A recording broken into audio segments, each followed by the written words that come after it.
శంకర్ నారాయణ సార్ని మాట్లాడాల్సిందిగా కోరుతాం.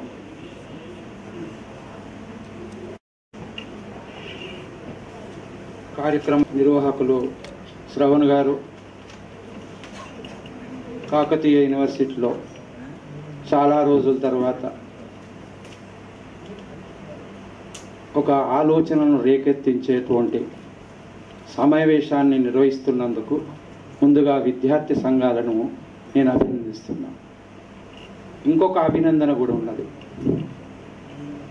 మావోయిస్టులు చాలా స్పష్టంగా 6 నెలల పాటు మేము కాల్పుల విరమణను పాటిస్తున్నామని కూడా చెప్పారు.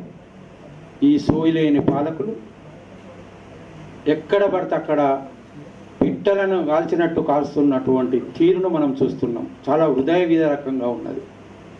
ఈ కోణంలో అభ్యుదయ రచయితల సంఘం చాలా స్పష్టంగా ఖగార్ ఆపరేషన్ను వ్యతిరేకిస్తున్నది. కాల్పులను విరమణం చేయాలని చెప్పి కూడా అభ్యుదయ రచయితల సంఘం కోరుతున్నది. 2 విషయాలు చెప్పి నేను ముగిస్తున్నా. వానికంటూ ఒక ఎజెండా ఉన్నది.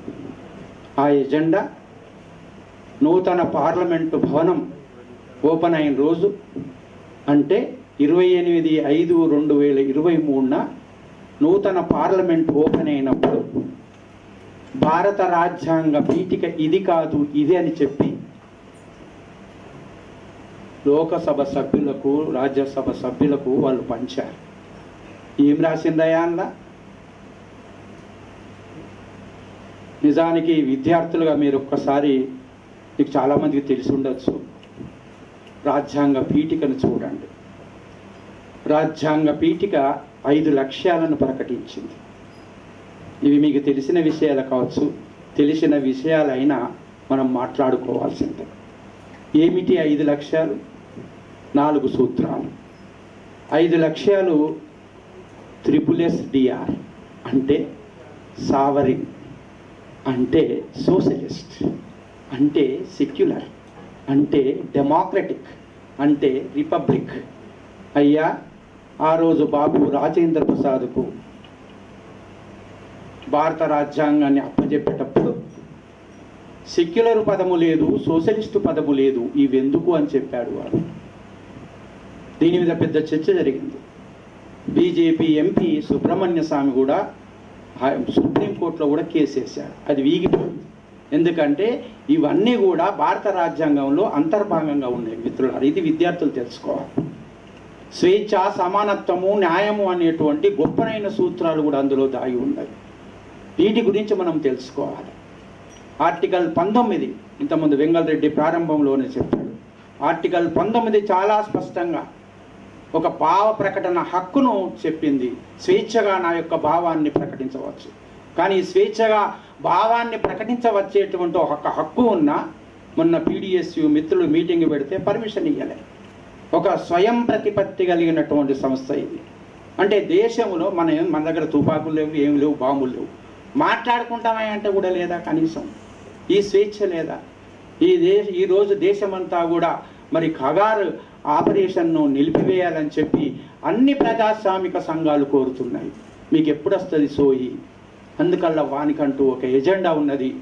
వాడు పుట్టింది 1925లోనే, మనము పుట్టింది 1925లోనే, వాడు పుట్టింది 1925లోనే, మనము పుట్టింది 1925లోనే.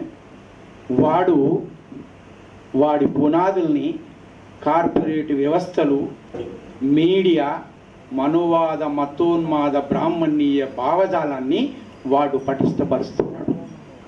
మరి మనం 25లో పుట్టినటువంటి మనం ఎందుకు రాజ్యాన్ని మనం తీసుకోలేకపోయినాం? ఎందుకు మనం అధికారంలోకి రాలేకపోయినాం? ఎందుకు వాళ్ళు మన మీద స్వారీ చేస్తున్నారు? ఇంకా మనకు ఆ ఆలోచన రావాల్సినటువంటి అవసరం ఉన్నది. శ్రామిక వర్గ చైతన్యం, కులవర్గ చైతన్యం లేకుండా పోతుంది మిత్రులారా. ఎప్పుడైతే మనోవాద, బ్రాహ్మణీయ భావజాలం నిరంతరం వాడు ప్రవేశపెడుతున్నాడో ఈ 2 అంశాలు కూడా దూరం అయిపోతున్నది. కనీస ఆలోచన కాన రాకుండా పోతున్నది. ఫాసిజం బుసలు కొడుతున్నది. ఫాసిజం అంటే జాతీయ దురహంకారం, ఫాసిజం అంటే కమ్యూనిస్టులను అణిసివేయడం, ఫాసిజం అంటే కగారు పేరు మీద ఆదివాసీలను మావోయిస్టులను చంపివేయడం. ఫాసిజం అంటే రాజ్యాంగ వ్యవస్థను మొత్తం నిర్వీర్యం చేయడం, ఒక అస్థిపంజరం లాగా ఉంచాడు. వాడు అచ్చుడే 370 ఆర్టికల్ను దెబ్బకొట్టాడు. తరువాత వాడు 5 ఏళ్ళు మొత్తం పటిష్టవంతం చేసుకున్నకనే ఇది విద్యార్థులు నేర్చుకోవాలి. మిత్రులారా, చరిత్రను, విద్యార్థి మిత్రులారా, చరిత్రను ఒక్కసారి చూడండి. వాడు వచ్చుడే ఎందుకు అలా చేసుకుంటూ వచ్చి అసలు రాజ్యాంగంలోని లేనటువంటి ఈడబ్ల్యూఎస్ను కూడా తీసుకొచ్చాడు. అంటే మొత్తము టోటల్గా అసలు చాలా స్పష్టంగా 21 ఆర్టికల్ 21 ఎంత స్పష్టంగా చెప్పిందండి. ఈ దేశంలో మనిషి స్వేచ్ఛగా బతకవచ్చు అని చెప్పింది, స్వేచ్ఛగా జీవించవచ్చు అని చెప్పింది. దీనికి భిన్నంగా మీరు ఎట్లా చేస్తున్నారు? ఇది ఈరోజు విద్యార్థులు అడగాల్సినటువంటి అవసరం ఉన్నది, ప్రజా సంఘాలు అడగాల్సినటువంటి అవసరం ఉన్నది. ఇంకా మనం నిరంతరం చేయాలి. ఏదో అది తప్ప ఒప్ప సైద్ధాంతిక చర్చలు అనవసరం ఇప్పుడు. ఎందుకంటే మీరు చేసే తప్పు నేను చేసేది. శత్రువు చాలా బలంగా ఉన్నాడు, వాడిని దెబ్బగొట్టాలంటే చర్చలే పరిష్కారము.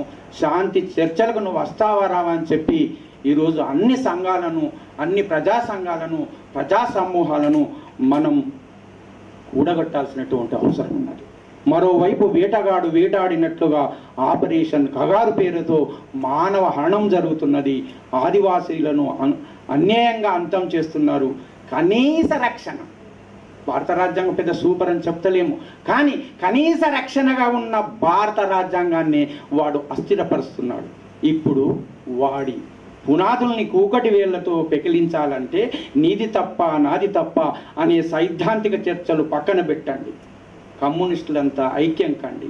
జై భీమ్, లాల్ సలాం.